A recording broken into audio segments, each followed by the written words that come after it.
Marion Davies was a delightful comedienne, starring in films that were straightforward and fun. She shone as a beautiful, lively, funny, and very charming star, yet few today acknowledge this. Many people today believe that William Randolph Hearst, the newspaper magnate, was solely responsible for her career. They claim she was a talentless hack and was only visible in the movie industry due to his company's promotional efforts.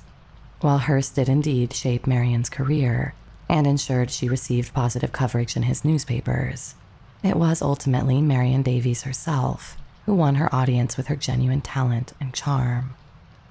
Why is her talent so often discounted? It's largely due to the long and dark shadow cast by Citizen Kane. Ironically, this damaging portrayal was one aspect of her life that Hearst couldn't gloss over, even as her life unfolded amidst various dramas, including rumored secret children and one of the most infamous murder conspiracies of the era. Welcome to Hollywood Mysteries.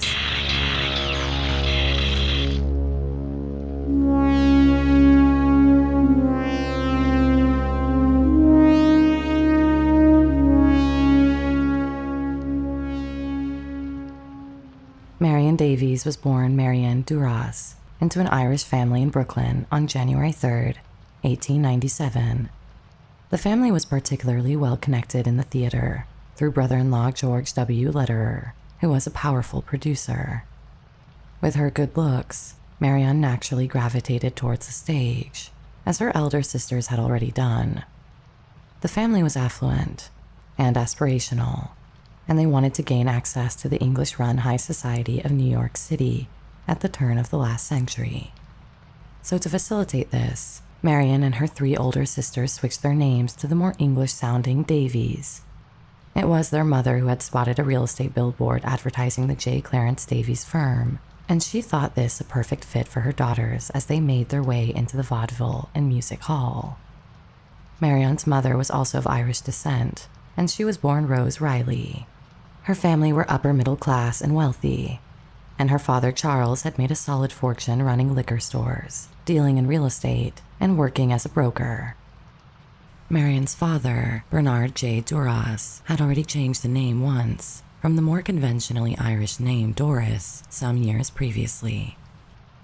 Davies was a well-known magistrate who came to prominence in the media during Prohibition due to his eccentric and often witty pronouncements when handing out judgments to bootleggers. His father, however, had been an impoverished stevedore who had fled Ulster during the famine of the 1840s, and he was the only child in that family to survive the famine. However, even this radically different and far more prosperous life in America was not without its dangers and tragedies. In 1900, when Marion was just 3, her 15-year-old brother Charles drowned in Lake Saratoga.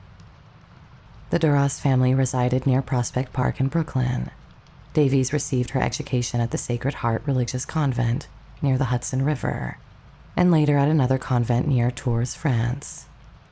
However, she showed little interest in her studies and was quite unhappy under the supervision of Catholic nuns.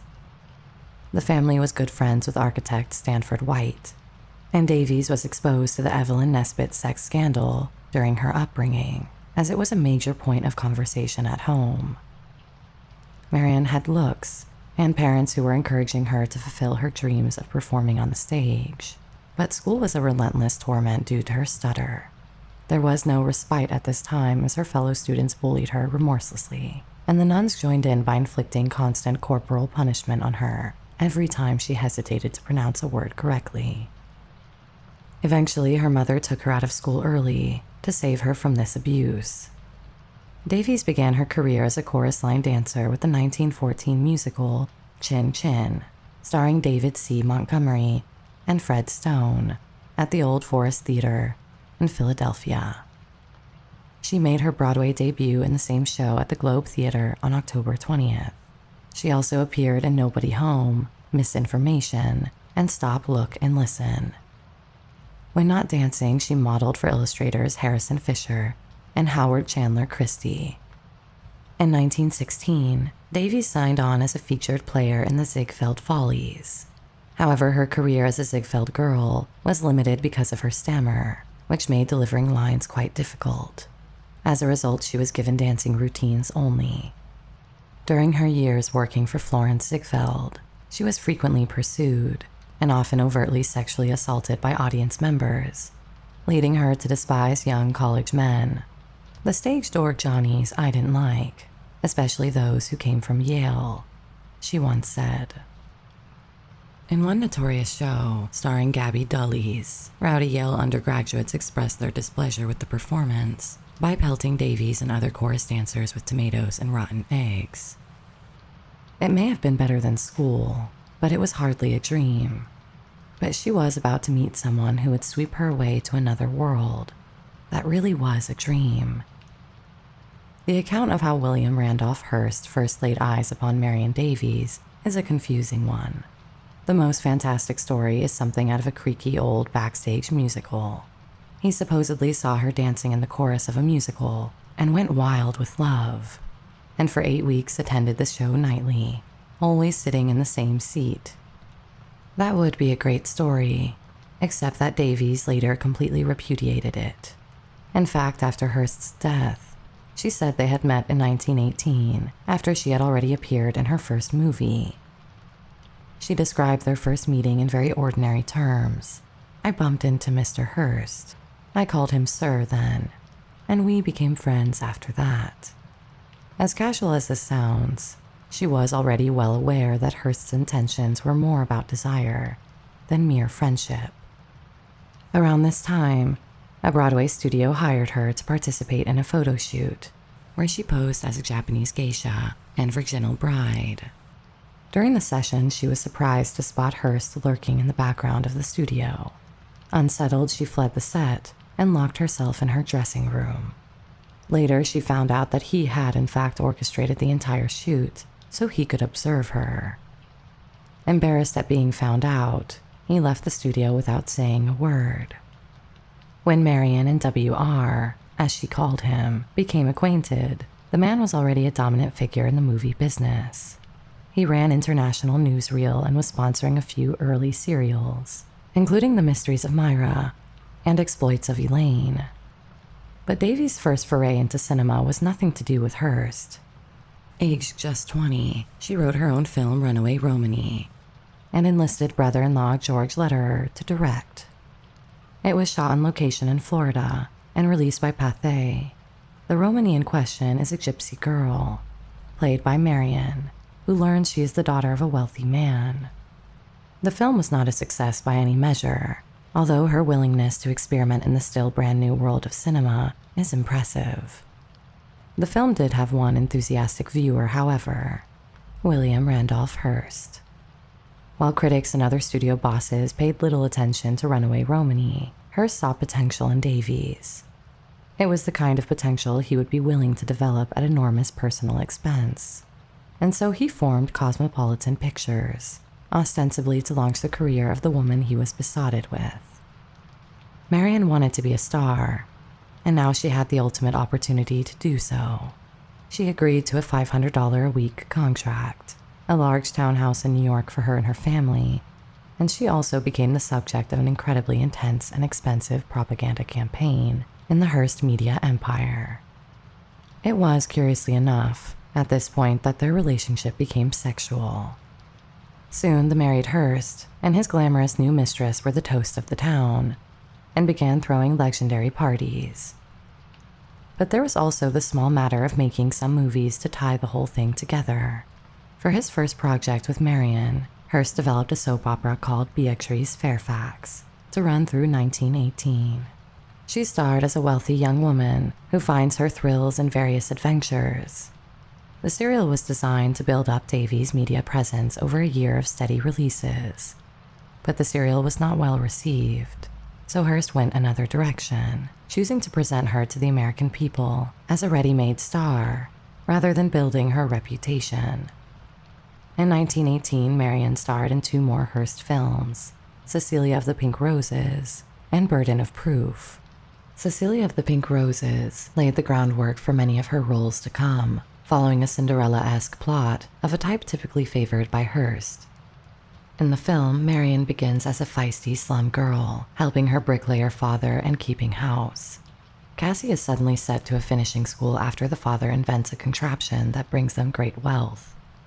In finishing school, she learns to become a society swell, and by this gradual transformation, becomes a charming, radiant young woman, quite dazzling in her lovely gowns. In 1919, she would work on 4 films: Belle of New York, Getting Married, The Dark Star, and the intriguingly titled The Cinema Murder. Her roles in these movies did not establish a clear persona for her, being somewhat run-of-the-mill films. She was also being ushered into roles that Hearst liked to see her in, which were mainly vast costume dramas. But these roles didn't suit her as yet undiscovered talents as a comedic actress.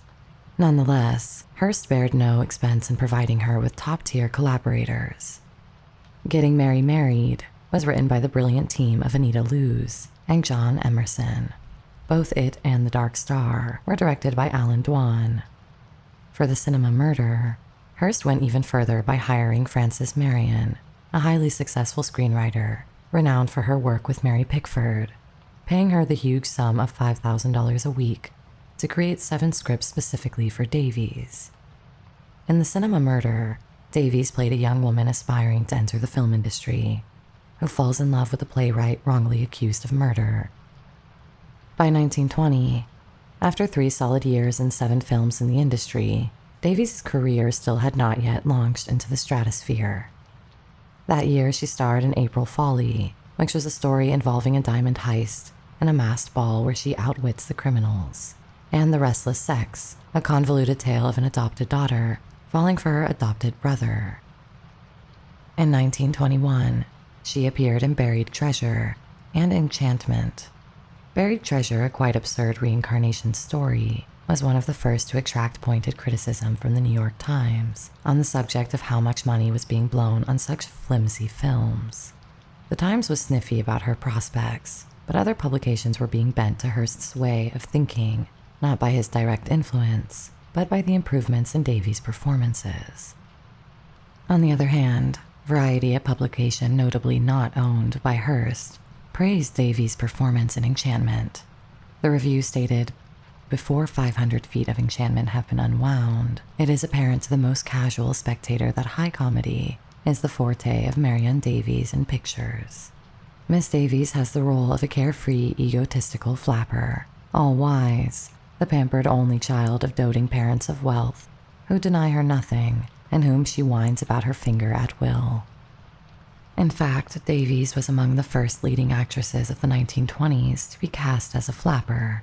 Her Enchantment role predated Colleen Moore's iconic flapper character in Flaming Youth by nearly 2 years. Had Hearst allowed her to continue in such roles, Davies might have become the definitive flapper icon of the era. By the end of 1921, Davies had become a bigger draw, and her career was progressing, yet she still had not found her feet entirely. In 1922, a new trend began to crystallize.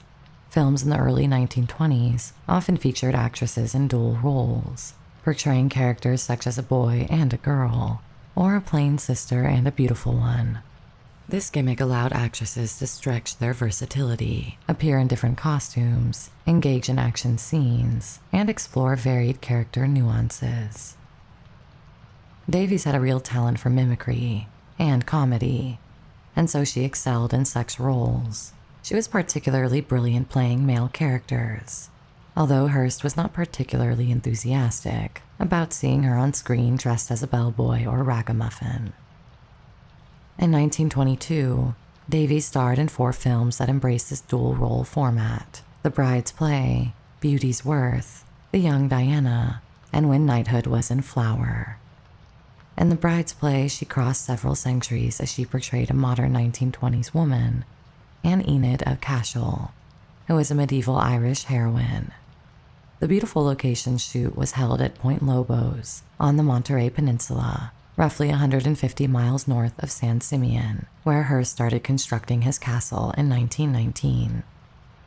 Beauty's Worth featured a somewhat ludicrous transformation plot, in which she changes from a dowdy Quaker girl to a glamorous society lady after meeting a bohemian artist on a beach. The location shooting was once more at Point Lobos on the Monterey Peninsula.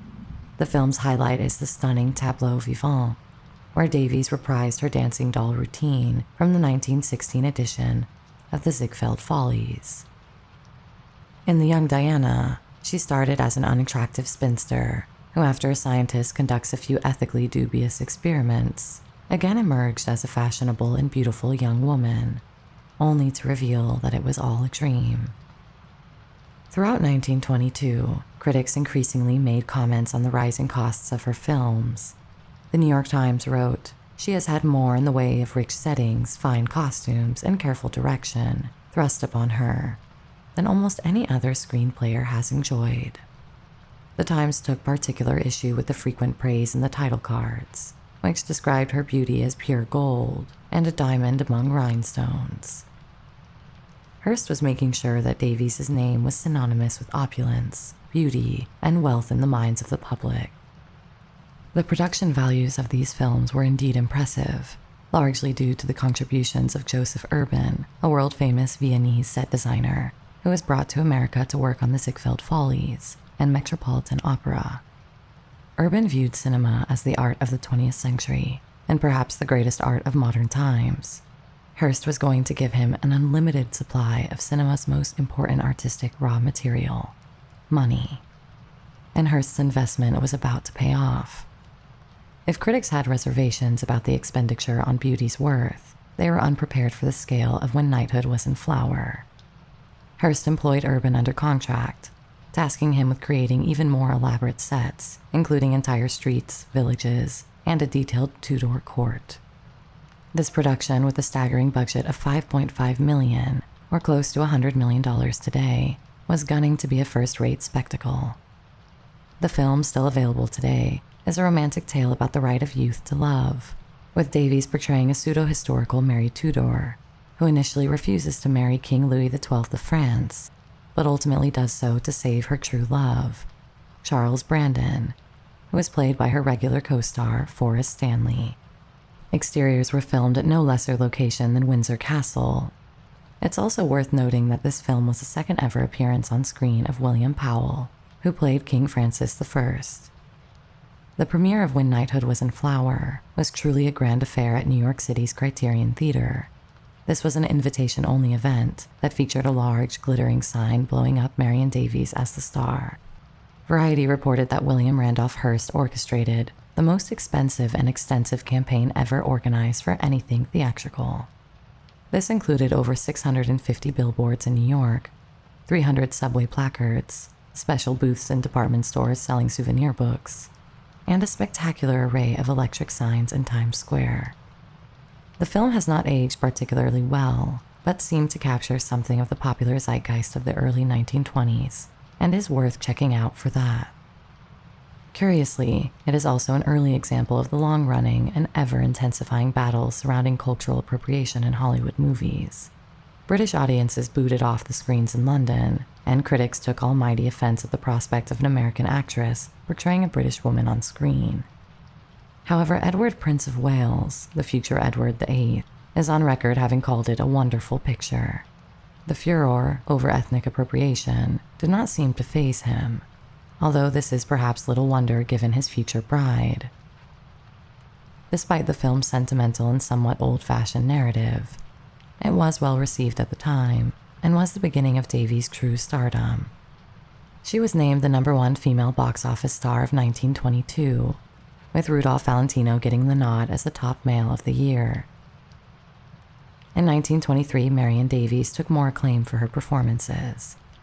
In Adam and Eva, she was lauded for what the papers called her knack of carrying off breezy comedy parts with a certain jaunty chic. One of her most notable films that year was Little Old New York.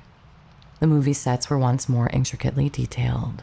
They were designed to capture the early days of New York as a picturesque, wholesome, and friendly place. Perhaps a tough scenario to imagine today, or indeed even by the 1920s. The costumes and decor were particularly impressive, especially during the extended sequence featuring Robert Fulton's revolutionary steamboat. In this film, Davies again played dual roles, portraying a young girl, Patricia O'Day, who poses as her deceased brother, Patrick, to secure their inheritance. The Times claimed that Marion's feminine features could never pass for a boy, but they seemed to have missed the point.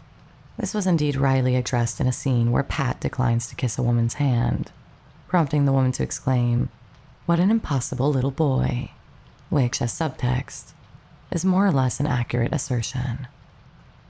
Davies also revealed her comedic talent in several scenes, including one where she falls ill after trying to smoke a pipe in the men's smoking room. Another memorable scene involved her interrupting a bare-knuckle fistfight by ringing a fire bell, only to be captured by the angry crowd and tied to a post. Facing an imminent flogging, she breaks down and reveals she is not really a boy after all. She also starred opposite Harrison Ford for the first time in this film, albeit not the same Harrison Ford we know from Indiana Jones films, as you might have guessed already. The elaborate production of Davies' films was paralleled by extensive advertising campaigns. An August 1920 full-page ad in Motion Picture magazine featured a profile photograph of Davies. She was pictured wearing a luxurious fur collar and with fresh roses in her hair, an image that bears all the hallmarks of Hearst's curatorial oversight. The media blitz may have simply been good business, but there was no doubt that the intensity of their relationship was growing. By this time, Hearst was already long estranged from his wife, Millicent Wilson. They had married in 1903, and Hearst was seeking a divorce, but his wife flatly refused to contemplate the idea. Since the early 1920s, rumors have circulated that Marion Davies and William Randolph Hearst had a child between 1919 and 1923. The child was later speculated to be the actress Patricia Lake, née Van Cleve, who publicly identified herself as Davies' niece. The exact date of her birth remains unclear. Her Los Angeles Times obituary states, "The year was sometime between 1920 and 1923. Lake never knew exactly. The Social Security Death Index lists her birth as June 8, 1919, but this date is disputed." The publicly acknowledged story is that Lake's parents were Marion Davies' sister, Rose, and her first husband, George Van Cleve. However, the Lake family now contends that the newborn Patricia was given to Davies' sister after her own child died in infancy, with the deceased child's birth certificate allegedly altered to support the deception. After Rose and George Van Cleve separated, George kidnapped Patricia in 1924 and went into hiding. Hearst's personal detectives found them after 5 years, and Patricia was returned to Rose's custody. She later went back to Van Cleve's custody following a court decision. The Lake family claims that while Patricia lived with the Van Cleves, Hearst covered the expenses and arranged for her education in New York and Boston. Hearst and Davies reportedly took Patricia on trips to Europe and spent considerable time with her. She frequently stayed at the Hearst San Simeon estate, appeared in most home movies of Hearst and Davies, and accompanied them on many trips. Her features, suspiciously similar to those of Hearst, did not go unnoticed. Lake never publicly commented on the matter, even after Hearst and Davies' deaths. Allegedly, Hearst told Lake on her wedding day that he was her father. The wedding took place in 1937, which would have made Patricia only 13 years old if the later suggested date of birth were correct, although she would have been 17 if born in 1919. The wedding took place at San Simeon, and Patricia was given away by Hearst and Davies. Hours before her death in 1993, Lake reportedly confirmed her biological parents' identities and asked her family to make them public. But to this day, the full truth remains murky. We'd like to take a moment to recommend this masterful biography of William Randolph Hearst, The Chief, The Life of William Randolph Hearst, by David Nassau. This biography is often regarded as one of the greatest biographies ever produced, and its subject, of course, is utterly fascinating. Beyond his love for Marion, the book gives incredible detail on the man who is responsible for creating modern American media, for better or worse. If you've ever read a newspaper, watched TV, or engaged with a YouTube video, then this book will show you how it all began. If you get a copy from the link in the video description, we get a small commission at no extra cost to you, which helps out the channel hugely. Aside from that, why not check out our picks for some of Marion Davies' movies on Amazon? We think this Blu-ray remaster of Xander the Great is an excellent pick. We added 2 more recommendations in the links below, so check them out and let us know what you thought of them. We also have a link to our Amazon store page, where we've curated some lists of our top 15 picks for silent movies and other things for you to enjoy. But let's get back to Marion Davies. Back in the early 1920s, Marion Davies was a staple in fan magazines, which was a good measure of her genuine popularity with the public. In the June 1920 issue of Motion Picture, she offered practical wedding advice, stating, "If I were planning a wedding, and my funds were limited, I'd manage a wedding gown and veil somehow." This was ironic, given her wealth and the extremely slim probability that she would be getting married anytime soon. Fan magazines never directly mentioned her relationship with Hearst, but they did not shy away from highlighting her lavish lifestyle. Publicity surrounding her opulent existence was abundant. In 1926, Photoplay detailed a typical week for the socially prominent Marion Davies: hosting a dinner party for Lady Ravensdale, attending Rudolph Valentino's funeral with Pola Negri, celebrating the birth of the Goldwyn baby, and organizing the Boardman Vidor wedding at her home. She even entertained the president, Calvin Coolidge. Silent Cal, as he was known, was not exactly notable for his hard-living or vivacious personality, although he was a supporter of women's suffrage and a mild opponent of prohibition. The impish Davies filled his glass with a potent fruit punch, telling Coolidge that it was nothing more than tropical juice. Before long, she was delighted to see they had a drunken president in their midst. Furthermore, her new Hearst-funded beach house in Santa Monica was an exercise in opulence. It featured 70 rooms and spanned 3 stories over a width of 300 feet. The estate boasted a gold-leafed ballroom, a grand dining room, a 60-foot-long drawing room, and a reception hall. It had an Italian marble swimming pool over 100 feet long, complete with a marble bridge, and an enclosed garden by the Pacific. Marion and Hearst also spent time at San Simeon, which is now a California state park. San Simeon is one of America's grandest castles, featuring a refectory, indoor Roman pool, outdoor Greek pool, assembly hall, zoo, and numerous grand rooms and suites. Alongside these properties, Marion had a well-appointed bungalow on the studio lot, and the couple also entertained guests at Wintoon, their impressive country estate on the McCloud River in Northern California. Wintoon was practically a small village and a likely influence on Disneyland, comprising the Cinderella House, Bear House, Sleeping Beauty House, River House, Cottage House, Honeymoon Cottage, Swiss Chalet, and early American Bend House, along with the main house. The parties hosted by Marion and W.R. Hearst at San Simeon were immortalized in photographs, showing the most famous personalities of the 1920s and 1930s enjoying themselves. Guests were often seen in tennis attire, riding habits, tuxedos, and evening gowns, but the highlight was the spectacular masquerades and costume parties that Marion organized. Even Hearst would enthusiastically join in on these events, as evidenced by photographs showing him as President Madison.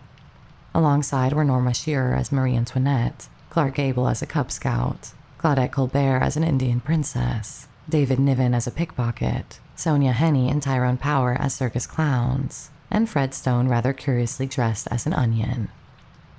This lifestyle, although beyond the dreams of the vast majority of people, still didn't entirely satisfy Hearst. Although he had captured the woman of his dreams, his philandering did not slow down. Throughout their relationship, Hearst was known for his intense jealousy and possessiveness, even though he was married the entire time. Leda Gray, Charlie Chaplin's second wife, recounted 4 decades later that Davies had shared details of her relationship with Hearst. Gray recalled Davies saying, "God, I'd give everything I have to marry that silly old man, not for the money and security. He's given me more than I'll ever need. Not because he's such cozy company either. Most times when he starts jawing, he bores me stiff. And certainly not because he's so wonderful behind the barn. Why, I could find a million better lays any Wednesday. No, you know what he gives me, sugar? He gives me the feeling I'm worth something to him." Despite their fiercely jealous relationship, both Davies and Hearst engaged in multiple affairs. Davies had relationships with figures such as Charlie Chaplin, Dick Powell, and others. while Hearst was involved with the blonde chorus girl Maybelle Swore. Louise Brooks, a friend and confidant of Davies, claimed that Davies was especially angered by Hearst's public affair with Swore, particularly as Hearst's newspaper promoted Swore's career much as they had once promoted Davies. As the relationship progressed, Davies increasingly turned to alcohol. At parties, Davies and Hearst usually left their guests to themselves, except for one strict rule. Hearst imposed a limit of 1 cocktail per guest and forbade keeping alcohol in their rooms, a measure intended to manage Davies' growing alcohol issue. Despite these rules, guests often disobeyed, and Davies frequently found herself drinking regardless. By the time Marion Davies starred in Yolanda in 1924, she was heralded as the Queen of the Screen, a title she earned through a popular magazine vote, although given that it was in a Hearst newspaper, it's probably fair to say that this was one vote that likely suffered from Napoleon Bonaparte levels of voting corruption. The film Janice Meredith took over 8 months to complete and racked up costs described by the Times as a fabulous sum. This grand movie illustrates the Revolutionary War events, featuring notable scenes like Paul Revere's ride and Washington's journey across the Delaware. Amazingly, she undergoes 20 costume changes. In one dramatic scene, she exits through a window and rides to warn the troops just in time to aid them. The image of young Marion traversing hills and valleys, completing the final stretch on foot in the snow, remains quite striking. The success of When Knighthood Was in Flower, Little Old New York, and Janice Meredith cemented Davies' stardom. By 1925, her name had become synonymous with high production values, exquisite costumes, and a blend of comedy and romance, often set against historical backdrops. Unlike contemporaries such as Colleen Moore, Clara Bow, or the Talmadge sisters, Davies carved out a niche as a comedienne who brought honesty and earthiness to her roles. But while her career seemed to be growing, elements of her private life were becoming increasingly complex and even dangerous. In November 1924, Davies joined other partygoers on the Hearst steam yacht Oneida for a weekend celebration that ended with the death of film producer Thomas Ince. Ince and Hearst had been discussing a potential agreement for Hearst Cosmopolitan Productions to use Ince's studio. On Saturday, November 15th, Hearst went to see Ince at his residence, the Diaz Dorados estate located at 1051 Benedict Canyon Drive. During this visit, Hearst extended an invitation to Ince for a weekend yacht cruise. This invitation was both in celebration of Ince's birthday and as an opportunity to finalize the terms of the deal between Ince and Cosmopolitan Productions. It was reported that Ince experienced severe indigestion while on the luxurious yacht and was helped off in San Diego by Hearst's studio manager, Dr. Daniel Goodman. Ince was then placed on a train to Los Angeles, but his condition deteriorated, and he was taken off the train at Del Mar. There, Dr. T.A. Parker and a nurse named Jessie Howard attended to him. Ince reportedly admitted to them that he had consumed a strong cocktail while on Hearst's yacht. He was then brought to his home in Hollywood, where he passed away. After Ince's passing, rumors spread rapidly, including one that claimed Hearst had shot Ince after catching him, to quote one source, pressing unwelcome attentions on Miss Davies. Another version suggested that Davies was involved romantically with fellow guest Charlie Chaplin, leading a jealous Hearst to mistakenly shoot Ince, thinking he was Chaplin. Chaplin's valet reportedly saw Ince being carried from the yacht with a head wound from a bullet. Screenwriter Eleanor Glynn, who was also at the party, mentioned that all guests were sworn to secrecy, which she thought was unnecessary if Ince had merely died of natural causes. Years later, Chaplin's wife, Lita Gray, repeated the claim that Chaplin had pursued Davies and that a violent incident had occurred on the yacht. However, no concrete evidence ever surfaced to support these claims. Following the incident, San Diego's District Attorney Chester C. Kempley looked into the matter and officially stated that the death of Thomas H. Ince was caused by heart failure as a result of an attack of acute indigestion. Despite this declaration and the involvement of 3 doctors and a nurse in treating Ince, the rumors of murder continued. Even today, it is still an ongoing belief in some corners of Hollywood that Ince was killed in a jealous rage over Davies. Her subsequent film Lights of Old Broadway from 1925, directed by Monta Bell, featured the appealing Conrad Nagel as her co-star. In this film, Davies excelled in the dual role that had become her hallmark, portraying twins separated at birth. One twin, named Feli Otandi, is raised by a poor Irish family, while the other, Anne Durando, is brought up by a prestigious old Dutch family in New York. Another fitting role for Davies came with Beverly of Graustark, directed by Sidney Franklin and starring Antonio Moreno. Based on the popular novel by George Barr McCutcheon, this lighthearted, well-crafted story features Davies as Beverly, who steps in to assist her cousin Oscar. He is due to inherit the throne of Graustark, but falls ill, and his succession depends on his presence by a specific deadline. Beverly impersonates him, giving Davies another lively dual role. First, she appears as a typical New York flapper, cheerful, modern, and stylishly dressed. When she adopts the guise of Cousin Oscar, she presents an even more striking figure with short hair, a flattened chest, and dressed in sharply tailored military uniforms and elegant men's suits. Her sharp, androgynous appearance would not seem out of place even in 2020's New York City. The Red Mill was a massive hit on Broadway. It was a musical comedy by Victor Herbert and Henry Blossom, so it appeared to be the perfect cinematic project for Davies, a Cinderella tale once again. In the 1927 movie adaptation, she portrays a Dutch girl working at the eponymous inn. The set naturally was vast and hugely costly. It included a detailed Dutch village, complete with an inn, a canal, and a real windmill. Contemporary reviews loved the ice skating sequences, but criticized the slapstick capers, which saw Davies tumbling through ice, falling down a well, enduring a thorough spanking from the inn owner, struggling with an ironing board for nearly 20 minutes, and finally getting trapped in the old mill. The Red Mill, without its musical score, relied heavily on its plot, which wasn't particularly thrilling. However, Marion was once again warmly received by audiences. Following The Red Mill, her first film in 1927, Davies produced a series of 6 films before Sound Cinema introduced her speaking role in the Hollywood Review of 1929. Among these, 5 stand out as her finest comedies: Tilly the Toiler, The Fair Coed, Quality Street, The Patsy, and Show People, with the last 2 being the highlights. The recurring theme of 2 Marions solidified into a successful formula where any variation that showcased her as both the hearse companion and the genuine Marion was acceptable. It could be argued that Marion Davies was one of the silent film stars who came closest to portraying her real self on screen. The charm of Marion Davies is on full display in what is widely regarded as her finest film, Show People, masterfully directed once more by King Vidor and featuring William Haynes. The film is a humorous critique on the Hollywood star system and was also her final silent film. Filmed in Los Angeles on the MGM studio lot, it features cameo roles by numerous prominent figures of the era, including Chaplin, John Gilbert, Douglas Fairbanks, and even Marion Davies herself.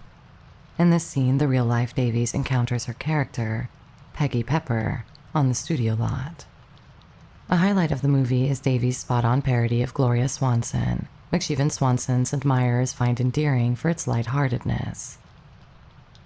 In July 1928, Marion Davies and William Randolph Hearst departed Hollywood for a lengthy tour of Europe with about a dozen of Marion's closest female friends. By the time they returned in October, the film industry had shifted to sound. This worried Marion due to her lifelong stutter. Marion and a friend attended Al Jolson's second talkie, The Singing Fool. When Jolson sang Sonny Boy, Marion broke down crying, "I'm ruined, I'm ruined." However, it turned out that Marion Davies had a pleasant voice, notably low and often tinged with humor, which positioned her well compared to other stars who struggled with foreign accents, high-pitched voices, or lack of musical talent. After her sound test, it was confirmed that her voice was more than adequate and her stutter could be managed. To her surprise, she became one of the few silent film stars who successfully transitioned to sound films without difficulties. Marion Davies began her transition to sound films with the Hollywood Review of 1929. Having begun her career on Broadway as a singer and dancer, she was well prepared to add musical elements to her film performances. In her debut, she was featured alongside a chorus of male singers and dancers, dressed as grenadier guards. At first appearing small among the tall soldiers, she soon stood out as her figure was enlarged on screen, performing a hard shoe dance on a large drum and singing along. Marion went on to make 15 more sound films. Although these films were successful, they are not especially highly regarded today. However, some stand out, especially the charming musical Going Hollywood with Bing Crosby, the engaging screwball comedy Cain and Mabel with Clark Gable, and Hearts Divided, a curious tale about Napoleon's younger brother in America. Hearst and Davies had taken a trip to Europe for some rest, and after visiting Versailles, Hearst was inspired by Stefan Zweig's biography of Marie Antoinette, seeing it as an ideal film for Marion. MGM held the rights to the biography, and Louis B. Mayer was open to letting Hearst acquire it, provided he covered the entire production cost. However, a complication arose. Norma Shearer, the wife of MGM executive Irving Thalberg, was also eyeing the coveted role. Negotiations between Mayer and Hearst were tense, ultimately leading Hearst to decide to part ways with MGM and Norma Shearer. Marion later remarked, Marie Antoinette was the straw that broke the camel's back at MGM. The studio said no. I was frustrated. WR was much more mad than I was. He said, I don't want you to ever have anything more to do with the MGM studio. We went down the road, but fast. I don't think Louis B. Mayer minded losing me so much. He didn't mind losing Mr. Hearst, if you know what I mean. Later he said to me, we have lost our queen. What he meant was that he had lost the power of the chess game, the visitors, and the press. Shortly after, Marion's famous bungalow was relocated, piece by piece, to Burbank and the Warner Brothers studio, with the deal finalized during a brief 5-minute conversation between Hearst and Jack Warner. Marion enjoyed a respectable sound film career, outlasting many of her silent-era peers like Mary Pickford and Clara Bow. Her final movie, Ever Since Eve, once again featured her in dual roles, this time as an attractive secretary who disguises herself as a dowdy woman to avoid unwelcome advances. This film was a fitting end to her career, but the end came sooner than many had anticipated, and the Hearst empire, once seemingly invincible, was faltering. By 1937, during the Great Depression, Hearst faced severe financial difficulties. After liquidating much of the contents of St. Donat's Castle, Davies sold her jewelry and investments and wrote a check for $1 million to help Hearst avoid bankruptcy.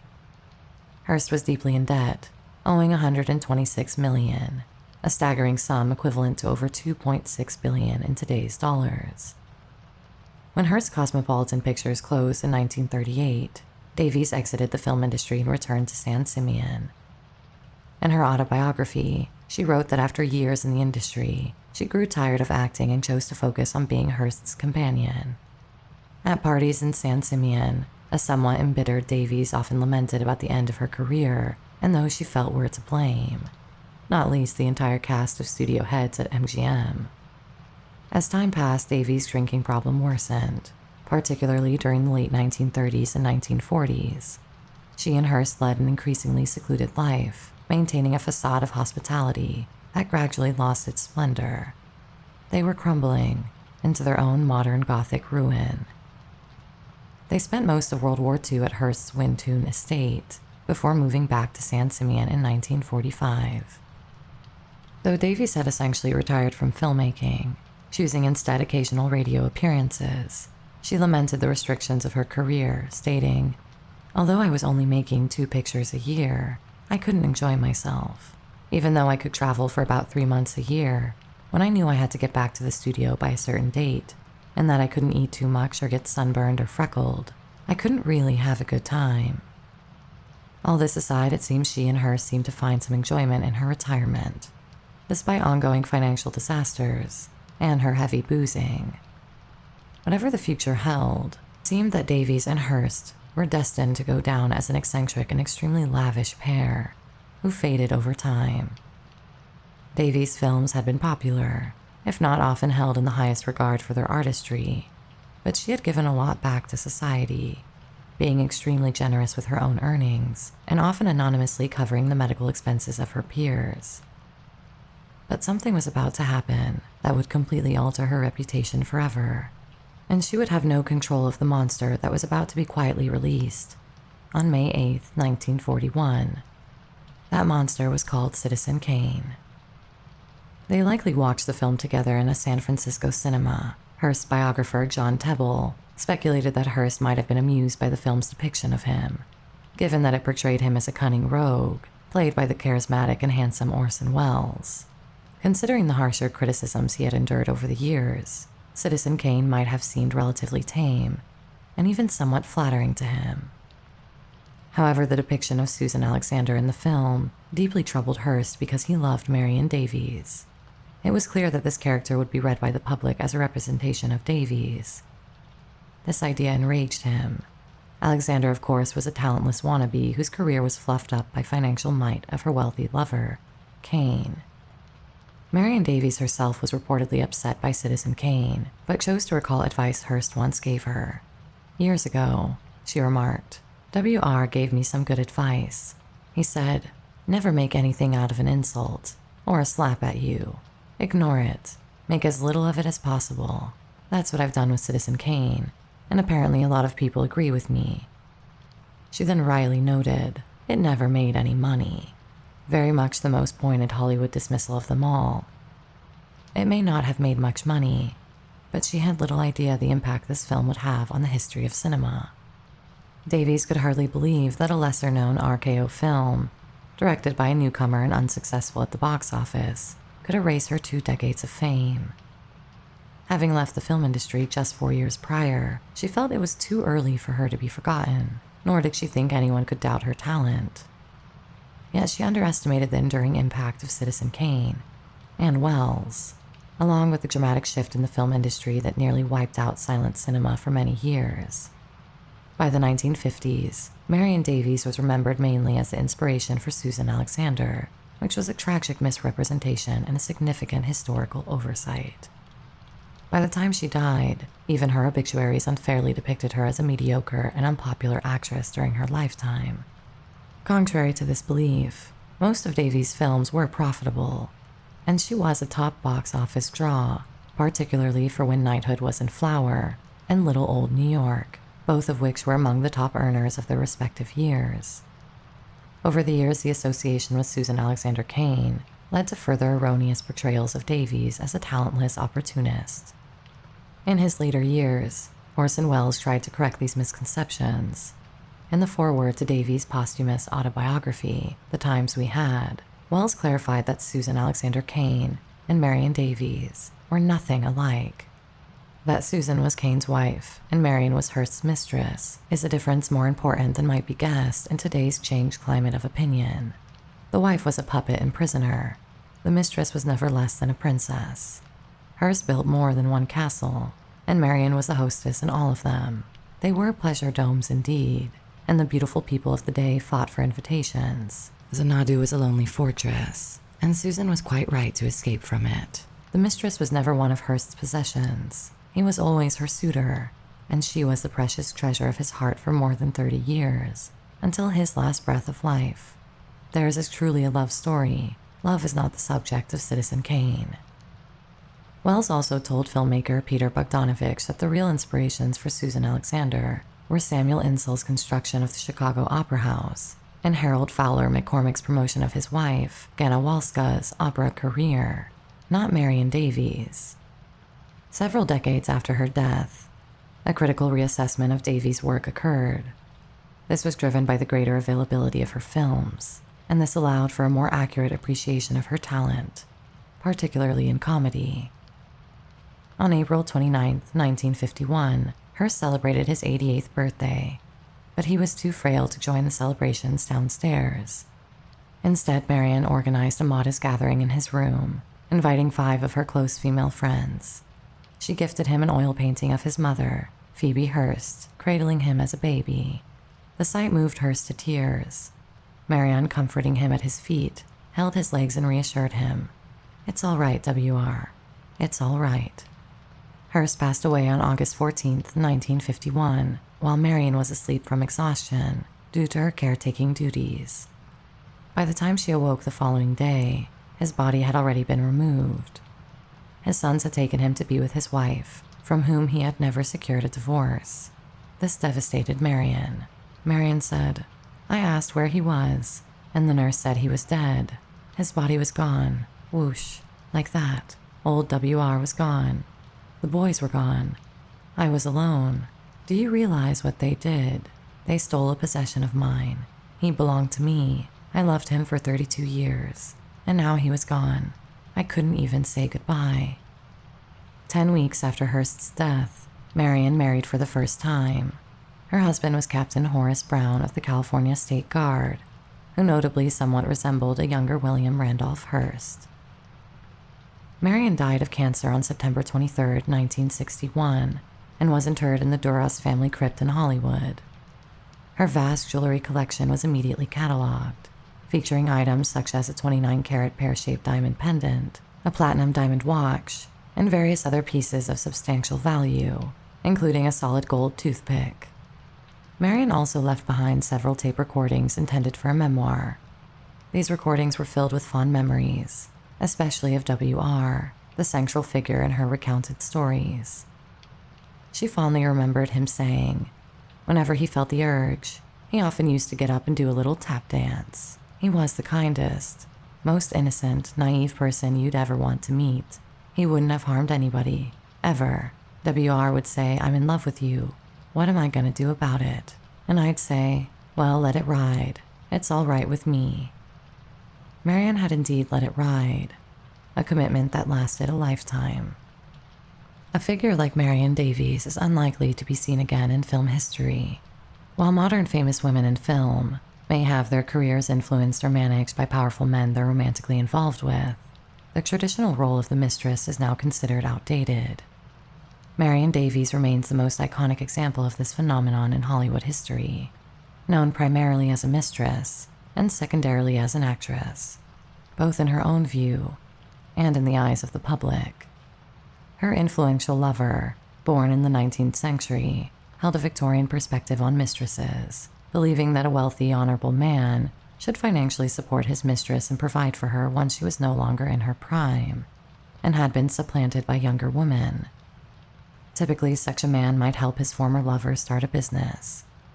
William Randolph Hearst, however, never replaced Marion Davies.